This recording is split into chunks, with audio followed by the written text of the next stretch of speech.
One of the most common frustrations in miniature painting is finishing a model and feeling like something is still missing. You have placed your shadows, highlights, and technically everything is where it's supposed to be. Yet the miniature still feels flat compared to the paint jobs that inspire us online. So today, I want to show you one of the easiest ways I've found to make a miniature stand out without relying on complicated techniques or advanced brush control. For the initial base coats, I'll once again be giving acrylic markers a try, but as requested by some viewers, during my first go with them, we will also see how they fare after a wash once I'm done. I have a couple new colors to pick from this time, taken from a grey tone set and a metallic color set. And this is actually a good opportunity to talk about grey tones in general, specifically those that contain just a pinch of color. Coming up with a color scheme for a model can be tricky, and what's more, a bad choice can be the downfall of an otherwise good paint job if we are not careful with the colors we choose. Having too many strong colors often results in them competing with each other for attention. However, greys with a subtle tint of green, brown or blue are a great way to introduce color while still allowing the main elements of the model to remain the focus. As for the metallic colors, there were a lot of interesting tones to experiment with, which can certainly come in handy for fantasy painting. But for today, the classic bronze and silver will be all I need for this model. After I was done laying down the corresponding color on each element, I gave a couple of areas some very rough highlights using a lighter tone. Nothing special, just enough to add a bit of interest to those areas, as most of the work ahead will be focused on the metallics. Moving on, I mixed some black and brown washes alongside a pinch of water, and applied them over the entire model.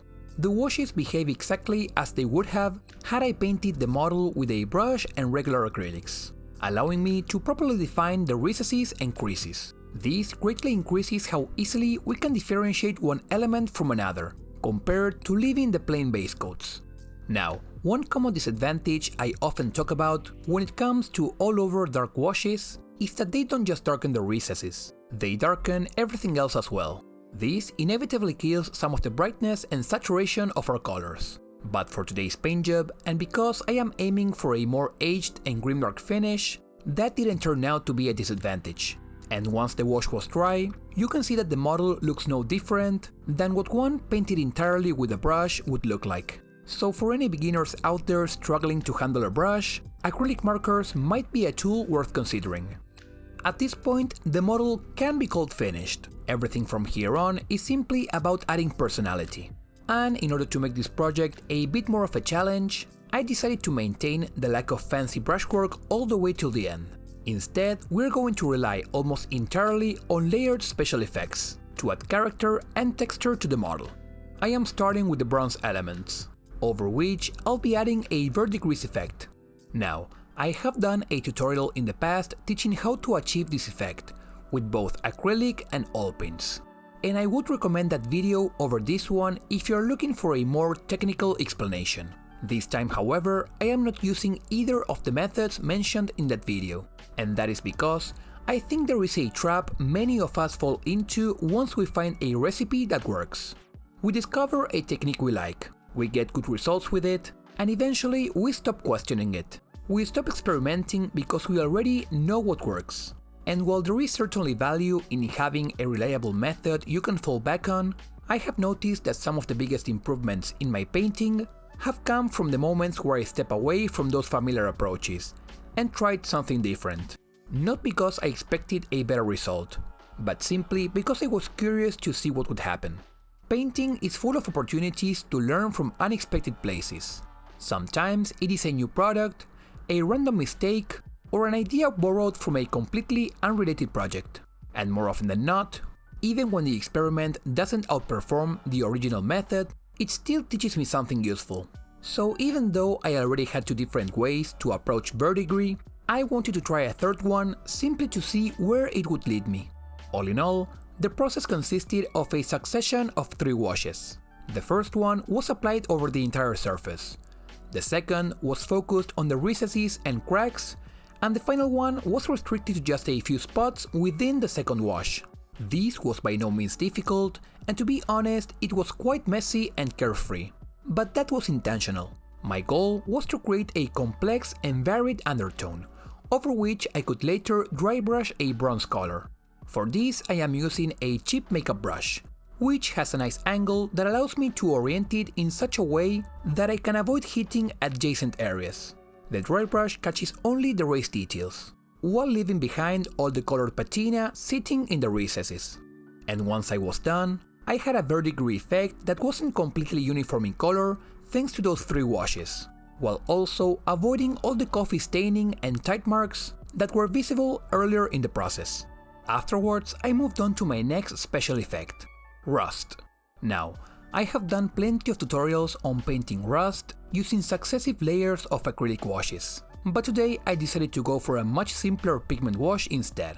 And although I am only using a single layer here, and therefore don't get as much color variety as I did with the verdigris, that is balanced out by one major advantage: pigments dry extremely matte. That dusty, chalky finish is very difficult to replicate with traditional acrylic paints, and is one of the main reasons you might choose pigments over a more conventional approach. Now, so far I believe the model already looks interesting enough, and we haven't relied on any fancy or particularly difficult techniques, just a collection of washes and a dry brush. But to finish up, I'll add one final special effect, which will unify everything together: blood.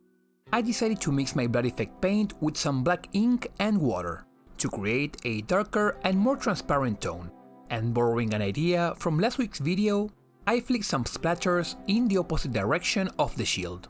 Afterwards, I followed up with another round of splatters, this time using less water and no black ink.